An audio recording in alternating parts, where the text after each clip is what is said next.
Major হাফিজ, তিনি বিএনপির senior নেতা, ভেটেরান পলিটিশিয়ান, তিনি তার এলাকায় গিয়ে বলেছেন একের পর এক হত্যাকাণ্ডে ভোটারদের সংখ্যা বাড়ছে, ভোটাররা শঙ্কিত সাম্প্রতিক সময়ের আইন শৃঙ্খলা পরিস্থিতি বিবেচনায়।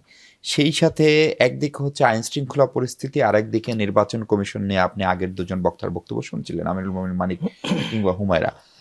ফলে সেই জায়গা থেকে এই ভোটারদের সংখ্যার কথা যখন মেজর হাফিজের মতো একজন সিনিয়র নেতা বলেন, সেইটা আসলে কি বার্তা দেয়? এটা ভোটারদের মধ্যে উদ্বেগ বাড়াতে পারে কিনা? আপনাকে ধন্যবাদ, এবং সেই সাথে আমি একটু দেরি হয়ে গেছে সেই জন্য দুঃখ প্রকাশ করছি। না, আমি সেটা মনে করি না। এটা যে কমেন্টটা করেছেন উনি আমাদের অত্যন্ত সিনিয়র একজন নেতা।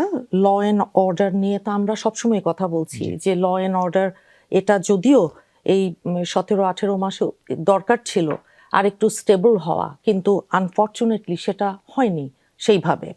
তো তার অর্থ এটা না যে নির্বাচনে আর শঙ্কা, বিষয়টা সেটা না। নির্বাচন হতে হবে, নির্বাচন এটা বাংলাদেশের মানুষের যে গণতান্ত্রিক সাংবিধানিক যে অধিকার, নির্বাচনের মাধ্যমে নিজের জনপ্রতিনিধিকে বেছে নেওয়া, যেমনটা আমরা 2008, 14 রাতের ভোট, 18, 14তে তো বিনা ভোটের এমপি ছিল 153 জন, আর 18 রাতের ভোট, 24-এ ডামি মামু মার্কা একটা নির্বাচন। কাজী বাংলাদেশের মানুষ, তরুণ ভোটার 5 কোটির ওপরে, তারা ভোট কি জিনিস সেটা তারা জানে না। কাজেই ভোট এটা একটা উৎসবের আমেজ নিয়ে আসে সত্যিকার অর্থে যখন ভোট হয়।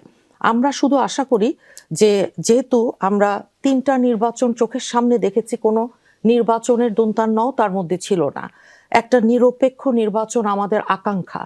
একটা নিরপেক্ষ নির্বাচনের মাধ্যমে বাংলাদেশের মানুষ তাদের ভোটের অধিকার প্রয়োগ করতে চায়।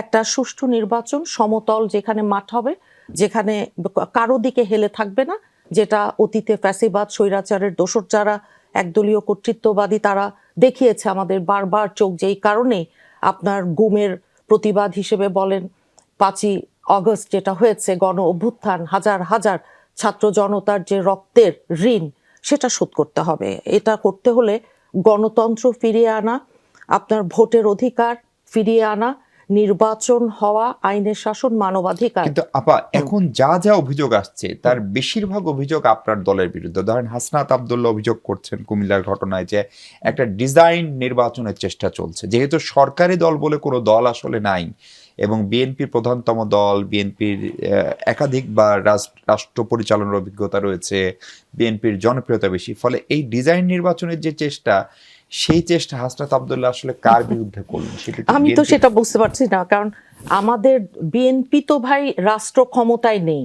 বিএনপির কি কেউ রাষ্ট্র ক্ষমতায় বসে রাষ্ট্র চালাচ্ছে?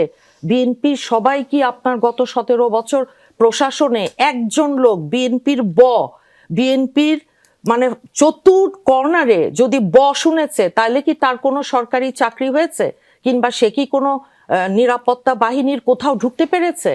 আপনি তো জানেন, আমরা সবাই জানি যে আমার ছাত্র দলের ভাইয়েরা একটা মানে গুমের শিকার হয়েছে আমরা হাজার হাজার, কেবল ভিন্ন মতের কারণে। আমাদের হাজার হাজার নেতাকর্মী আপনার বিনা বিচারে হত্যাকাণ্ড বলুন, ক্রসফায়ার, এগুলো হয় কি উদ্দেশ্যমূলকভাবে কোনো মাঠ, নির্বাচনী মাঠটাকে ঢালু কোনো দিকে হেলিয়ে দেয়া, এটা বিএনপির পক্ষে ভাই সম্ভব না। কারণ কি এখনো প্রশাসনে যারা গত 17 বছর কিংবা তার অধিক সময় ধরে আছে, তারা স্বৈরাচারের দোসর বেশিরভাগ ছিল, এবং অন্যান্য আরো কেউ থাকতে পারে, কিন্তু আমাদের বিএনপির না।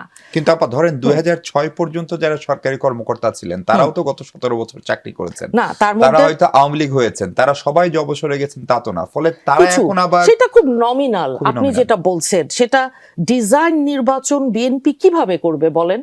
বিএনপি, আমরা তো ক্ষমতার থেকে দূরে আছি। আমরা মানে একটা নির্বিচারে গুম খুন হত্যাকাণ্ডের শিকার হয়েছি কন্টিনিউয়াসলি, সিস্টেম্যাটিক্যালি।